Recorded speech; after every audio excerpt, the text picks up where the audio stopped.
Mm-hmm. So that was probably one of the biggest things that seemed like, wait, what? So like putting butter in your coffee or adding more butter to your vegetables, putting MCT oil or olive oil, avocado oil on things, and not being afraid of that. That was a big step. I also was a vegetarian for a long time. Mm-hmm. I thought that was, I tried pretty much everything, but I thought being a vegetarian was the healthiest way to go. And for me, it was not. I never felt great. So by adding healthy amounts of meat, small amounts of healthy, grass-fed meat, wild salmon, things like that, I felt a lot better. So I had to really have an open mind as far as the conventional wisdom and what the doctors and all the diet books had been saying. Mm-hmm. But I was sick and unhappy, and I thought, you know what have I got to lose, right? Yeah, and exactly. I actually am the healthiest I've been in years, and my weight's the best place. And for the most part, my brain works. So, but that was probably the biggest thing, was like eating fat. Yeah. Eating fat. Oh, good. So just because you talked about kind of how you've changed your habits, what does your typical, let's say, eating look like on a day-to-day? I do indulge, and again, I'm not a doctor. I'm a coach, and I have experience. But you got to do what was right for you. Right. But I do some intermittent fasting. I, as a woman, don't feel like I can fast every single day because I can jack with your hormones and your adrenals and things like that. I do frequently have bulletproof coffee, not always. So sometimes I don't eat anything till mid-morning. And then my meals tend to be a serving of healthy protein, like some grass-fed beef, wild salmon, a little bit of chicken, things like some good pastured eggs, maybe a little bacon. Oh, love my bacon. Got my bacon back. So a healthy serving of protein and a nice big pile of veggies with some good grass-fed butter on it, or I usually prepare them in avocado oil. And then have a little bit of carbs at night. So I'll have, some sweet potatoes, some rice, things like that. I will have sushi once in a while. And I occasionally will make some fat bombs or some paleo treats just to keep my sweet tooth occupied. But I work to stay away from the sugar. Okay. Drink a lot of water. I do take some supplements, but I try to keep it pretty simple. But protein, veggies, and some good fat on the veggies. That's my primary diet. Nice. And I feel better and look better than I have in a long time. Yeah, that's great. What's a fat bomb? Yeah, if you go down the Google trail, basically there's lots of different recipes floating around, but coconut oil, maybe some stevia, some cacao, some cocoa butter, but basically it's a treat that's primarily fat. So it's low carb, but it's a little bonbon, a little something that I make, but it's usually like coconut oil and cacao powder and just a little bit of. So, but there's recipes. If you Google fat bombs, BOMB, it sounds horrible, but they're just something to kind of stay away from the less healthy choices. Okay. Well, that's good to know. So let's also track into, because you mentioned this briefly. I know for a lot of people, the idea of overcoming fear and anxiety and judgment in any field, but particularly for actors, because their job is to put themselves out there, it's got to be taxing and difficult. How do you work with actors to, I guess, not to get over fear, not necessarily have it not affect them, because it probably does, but have it affect them less and get over it and be able to move past it when negative things come at them? Right. It's really challenging in this profession. I think the biggest thing is to try to teach yourself not to take it personally. And the 4 agreements, one of them is don't take it personally. It's not, even though it's about you, it's also not about you. Right. And the casting director, the director, they have a specific vision of what they want. And, there's a lot of people up for that part, and that you just have to, when it's your time, when it's your role, there's nothing you can do to just, when it's your time, it's your time. Yeah. And, if you're prepared and it's right for you, that you will get it. Mm-hmm. And, to not take it personally if you don't. And also to remember that, how no one wants to be the first one to hire you.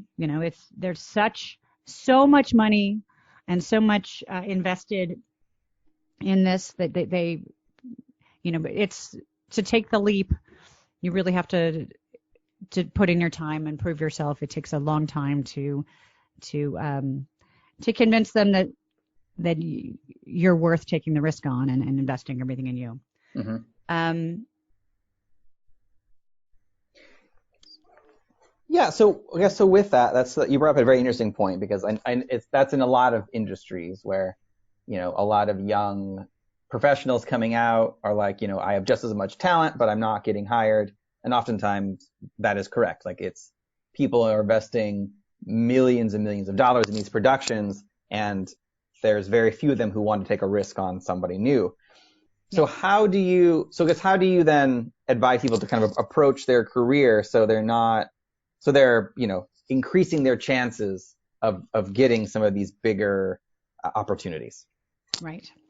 That you need to know yourself and really be the best you that there is. I write about the metaphor of being a can of chili.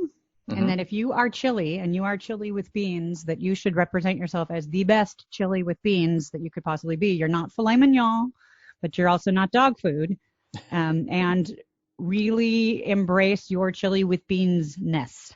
Mm-hmm. Make sure that your headshot and your resume really represent that person, that, the chili with beans, and that the material that you're presenting is that, and that you really embrace who you are. So the more that you can know yourself and really put that forward, so there's a real consistency with that will help a lot. Mm-hmm. Really be prepared. Really be easy to work with. Be kind to every single person you encounter, because you never know. But every single person, from the person getting coffee, the person checking you in, and just be the absolute best you that you could possibly be. You will make it through. And you also just have to keep plugging away, because sometimes it just takes. I have friends who took years and years and years, and they finally they finally did it. But it's going to keep knocking on the doors, and really the better you know yourself and can present yourself. And if you can't figure out who that is, ask people. Go to your professors, go to your acting teachers, go to your friends, go to the people who love you, and figure out, where would you cast me, or where was I most successful? What roles do you think I really nailed? Mm-hmm. And if that's, you can also go and look at movie stars, look at people who are working, and say, what roles, where do I fit? Mm-hmm. Who are you? A Christine Baranski? Are you a Tom Hanks? Are you a Joe Pesci? And look at their resume, look at their filmography, look at their the roles that they've worked on, and see where you fit in, and really be true to yourself. Mm-hmm. So I guess in your philosophy with this, it's people shouldn't be afraid of, I guess, being typecast, for lack of a better word. So they should, like as you mentioned, if they're a chili with beans, to really lean into the chili with beans.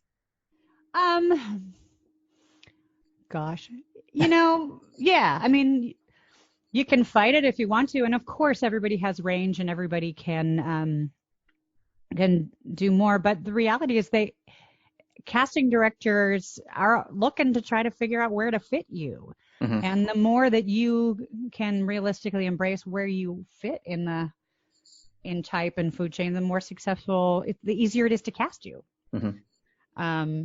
Gosh, it sounds horrible saying typecast, but if you do know your type, yeah, you do know where you fit into all that, it is definitely helpful. Because sometimes if you can do everything, they have more trouble figuring out where to put you. Mm-hmm.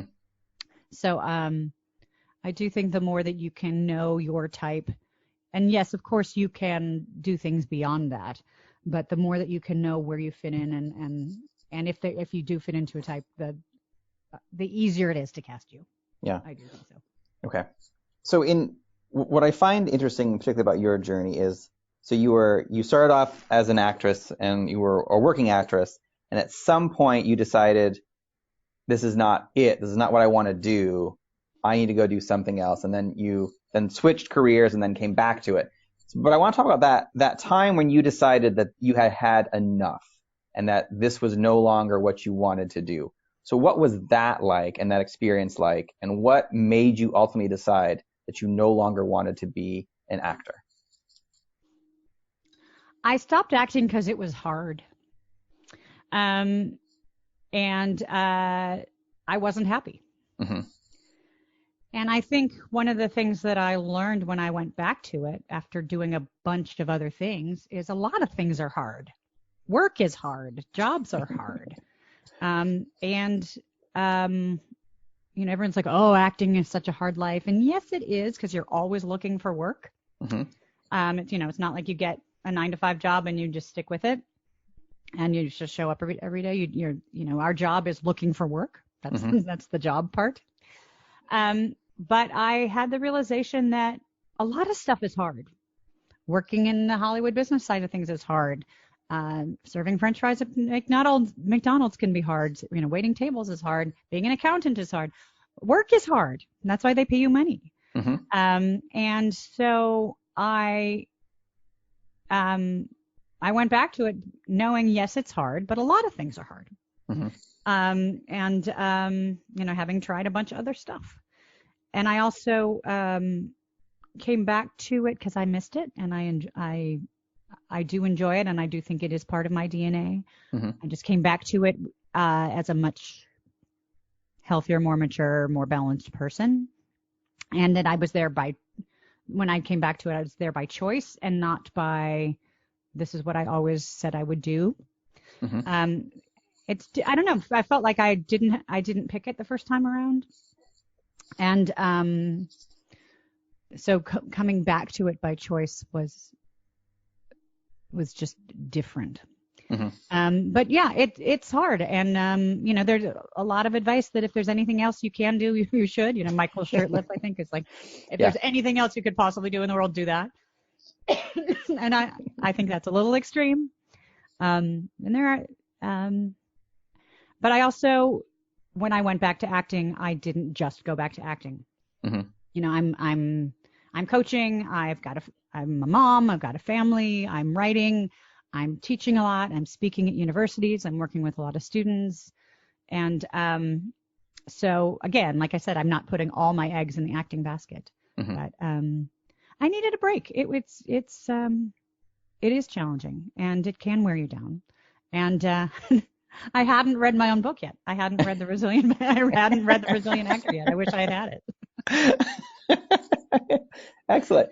So you're doing a lot of amazing things that individually can seem like a full-time job, like what you just described that you're doing, raising three children and being actor and writing and having speaking gigs. How do you manage your time to be able to devote what you need for each of these endeavors? Yeah, it's a trick. Well, that's why that's why my next book coming out this winter is a workbook planner. Because time management is so important. I actually have been working on this for years, customizing my own calendar, my own planner, and figuring out where do my habits and practices come in, where do my time commitments come in, where are my deadlines, where are, all the errands and tasks, and how do I prioritize? So it's all in that. I do exercises with goals and values and figure out where the priorities are. Mm-hmm. And then I actually will take you through how I plan my time. So it's all kind of my own. I've tried a lot of planners throughout the years. Yeah. And I like this about that one and this about that one and this one's good with this. But so I took my own recipe, and I lead I lead my readers through that whole process.